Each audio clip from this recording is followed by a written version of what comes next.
In this episode, I'm going to talk about the biggest mistakes that most Airbnb investors will make at the beginning of their journey. I made plenty, and I'm going to share them with you to make sure that you don't make the same mistakes.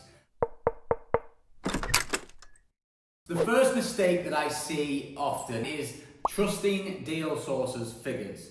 Now, I quite often go on a bit of a warpath with the deal sourcing industry, and it's rightly so because the figures that they throw out are just so unrealistic, and they are preying on naive investors who don't really know how to analyze deals properly and selling them the shiny penny dream and not giving them the true facts. Only the other day did I have another deal put across my desk where the average nightly rate on their sheet was £150. I had it at about 105. They had utility bills at £100. Well, everybody knows right now that utility bills are going through the roof, so I'm not sure where they were running or what they were running for £100 a month. Taxes was down at £100. Again, when you're on business rates, it's going to be more than that for anything more than probably a one-bed space.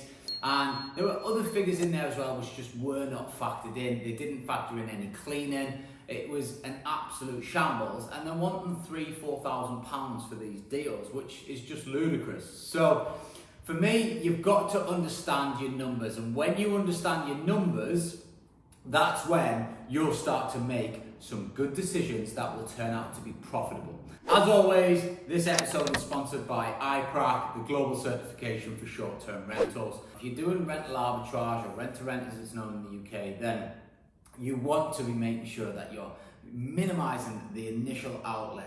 You're going to have furniture, and as we come on to furniture, a lot of people underestimate the setup costs.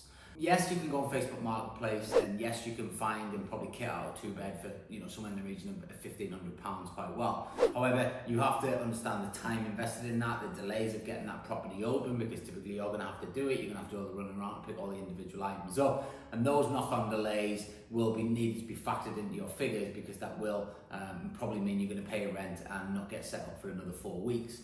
But in the main, you might start there, and that's exactly where I started. But as you grow, as you scale, you want quicker, faster solutions. But at the same time, don't underestimate how much it's going to cost you to set up. I would always probably add an extra 10 or 20% on the figures that you think, and that will be somewhere in the realm of where it'll land, because you have things that you just, you forget to factor in, or there's a maintenance issue when you get into the property that you didn't realize when you were viewing it. There's all these little things that do tend to crop up, and it's just important that you factor in an extra bit of percentage to make sure that you stay on the right side of the numbers and you don't get caught short.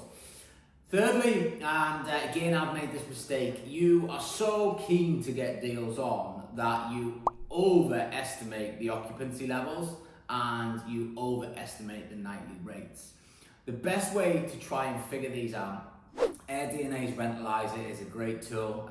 You get so many credits free. I would check that out for sure. You put in the postcode and it tells you based on their data points what the revenue will be per year, and that gives you a good indication of, okay, that's going to work. It'll give you an occupancy and it'll give you a nightly rate. Again, I would always play that down, see if your figures still work, knocking 10% or 20% off, and if it does, great, you've got a good deal. If it doesn't, move on to the next deal. I got sent a block of flats the other day. I actually got sent 3 blocks of flats in 3 different locations.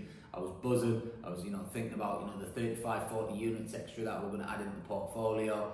I did my analysis, none of them worked. And, that's just part of the game, and that's how it plays out. But if you force the deal, you're going to end up losing money, which means in the long run, you're not going to have the extra cash flow to be able to scale quicker. You've got to make sure that each and every unit is going to make you profit, and you want to be getting your initial setup costs paid back on a rental arbitrage deal, probably within the first 4 to 6 months. Anything longer than that, it's not a good deal. So, factor in your OTA fees, factor in your cleaning costs, which have gone up. Across the world, cleaning costs have gone up, materials have gone up, consumables have gone up. So you want to be factoring all this in. I'm not trying to put you off. I'm just trying to get you real and raw and relevant with what your costs are going to be for your operation, to make sure that you find the right deals to get your money back into your bank account as quick as you possibly can.